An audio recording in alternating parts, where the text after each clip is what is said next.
Hello everybody. So my name is Howard Darcy. I'm head of PE at Chalfont Community College. And basically us heads of department have been asked just to explain a little bit more about the courses we offer in sixth form. So you may recognise the template I'm using as the sixth form prospectus this year. If you haven't received that yet, you will do soon. But I just want to go over a few things in a little bit more detail. And if there's anything I don't answer, then you can contact me on that email address. I actually have two email addresses because sometimes the apostrophe causes a problem. So you can try it at howarddarcy@chalfont.org with and without an apostrophe. I'm probably more likely to respond quickly to emails than I am to phone, so email is a good option. The first things I want to talk about are just the entry requirements. So you'll notice the part I've highlighted in green here is that you'll need 9 to 5 or 5 9 to 5 grades of GCSE, including maths and English language. The English language is pretty important because a lot of the work that BTEC sports students will do in any of our three courses involves a range of assignments, and it's a lot of written work, so more written work than perhaps students expect. So the English skills are important. We'd also recommend a distinction at level 2 BTEC, which is one of the highest grades at level 2 BTEC, and a grade 6 in GCSE PE. So our students here at Chalfont do a BTEC. You might be coming from another school where you've done a GCSE PE. So those are the recommendations for that. Our courses do have a bit of a recap of GCSE and BTEC work at GCSE level. So that's why we recommend those. And particularly if you're running the BTEC or if you've studied the BTEC in the past, you'll know exactly what to expect in terms of the logistics of the course when you move into the sixth form.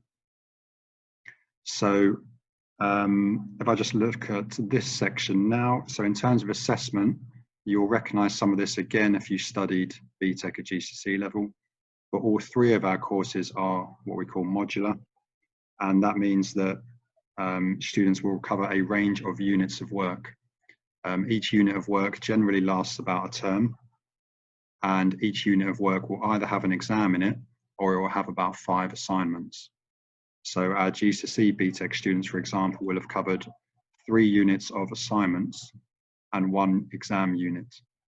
So the modular aspect means that you study a subject for about a term and then you get assessed on it, either through assignments or an exam. You can then pretty much forget that content and you move on to a new unit. So it differs from a traditional A-level or traditional GCSE where you have to remember the whole course and then get tested on it at the end. We work in stages. You learn something, you move on, you learn something new, and you're assessed on it like that. And just to re-emphasize the point that there are examination modules as well. If you have any older brothers or sisters, they might not necessarily have done exams in a BTEC sport course, but the exam have come in fairly recently in the last 2 to 3 years. So I'm afraid you'll have to sit some too. And that's for all 3 courses. Just to emphasize this point as well, the vast majority of work produced by students does go towards their final grade. So when you start a GCSE or when you start an A-level, sometimes students might go in fairly relaxed, knowing that you've got 2 years of study to produce a piece of coursework and then be ready for an exam in 2 years' time. So perhaps students might coast the early stages. In a BTEC, you cannot afford to do that. So right from the word go, your first assignment will go off to the exam board at some point and does affect your first grade. So you've really got to hit the ground running. If you make a mistake in your first unit of work, you might not come out with the grade you expect. And then because the whole BTEC is on a point system, once you start dropping points from your first units, it's quite difficult to gain those points back and end up with the highest possible grade at the end of the course. So you've really got to be mature, organised, focused right from the start. If that sounds like you, great. And we'll just take a look at the 3 courses we run now. So I'll just move that up. So we've got 3 courses here that I've highlighted in yellow. We basically run an extended certificate in sport, which is the equivalent to 1 A-level. So that means if you wanted to pick up this course, you'd also need 2 other A-level subjects. So you'd be doing 3 in total. Your BTEC would take up 9 lessons, and your second and third subjects would take up another 9 each. So you'd end up with 27 lessons. Okay, we also run what's called a national diploma in sport. So that is the next level up, and that's equivalent to 2 A-levels.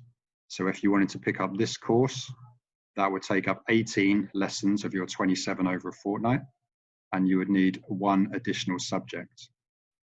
On the note about these two, sort of the best mix of subjects, if you were picking up one, the best mix of subjects we find is the BTEC Sport, a biology A-level, and a psychology A-level, because there is quite a lot of crossover between the 3 subjects. But obviously, if you want to pick up the 2 equivalent BTEC, then you might look at biology or psychology to accompany that. The final course we run is the extended diploma in sport, and that is a standalone BTEC Sport course. So that's basically the equivalent of you studying 3 A-levels. So if you chose this, all you would study is BTEC Sport. You wouldn't need another subject, and that would take up all of your 27 lessons over a fortnight. So that's a basic overview of the 3 courses. You will have probably noticed that as you run through the 3 courses, they're made up of different exam and coursework contexts. So the extended certificate in sport, 67% exam, 33% coursework. That is basically because there are 2 exams in this course, and there are another 2 units of work which are assignment based, so they do 4 units in total. The national diploma in sport, only 45% weighting on the exam, 55% coursework.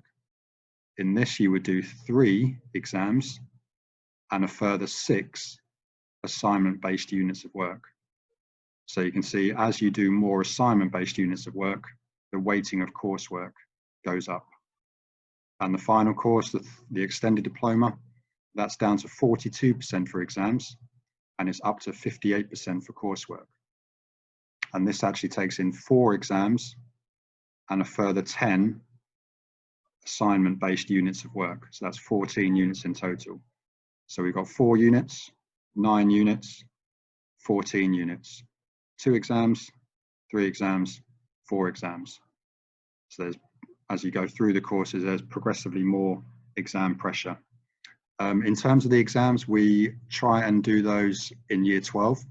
So if you picked up this course, you would perhaps have your anatomy and physiology exam in the January exam window, and then you'd have your fitness training exam in the May exam window. And that would be similar for our other 2 courses.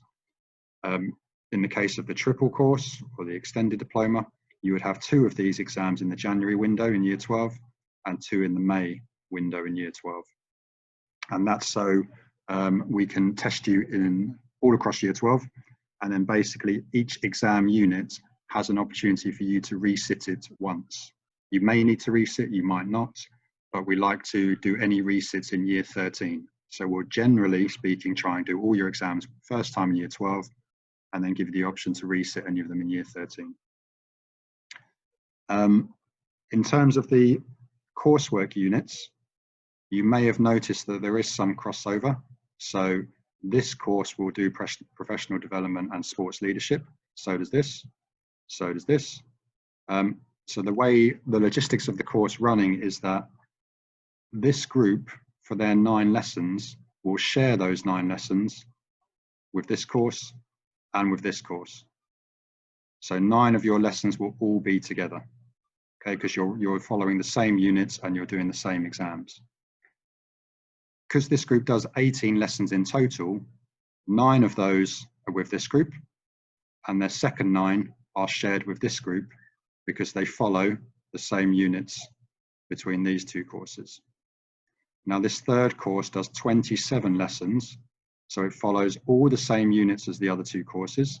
So you'll share 9 lessons with the extended certificate, you'll share 9 lessons with the national diploma, but because you do 5 additional units, you'll also have your final 9 lessons on your own.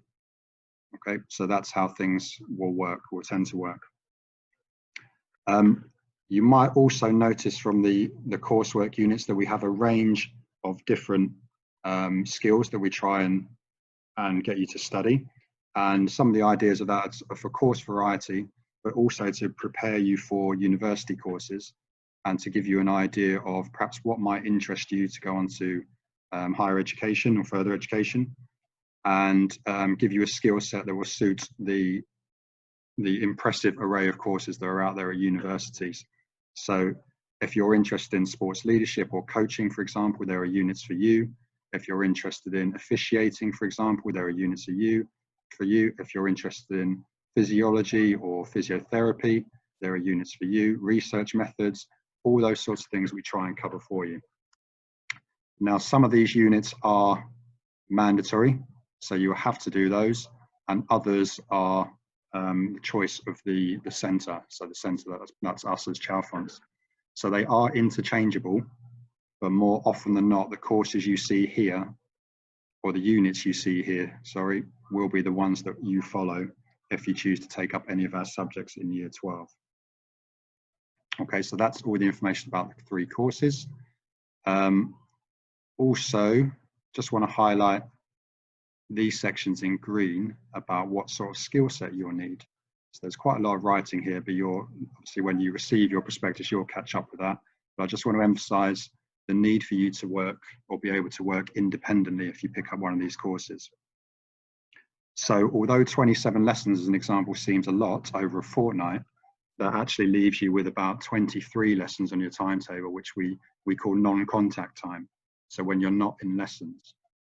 Now, if you were to study any of those courses and just try them in lesson time, there wouldn't be enough time to complete the courses.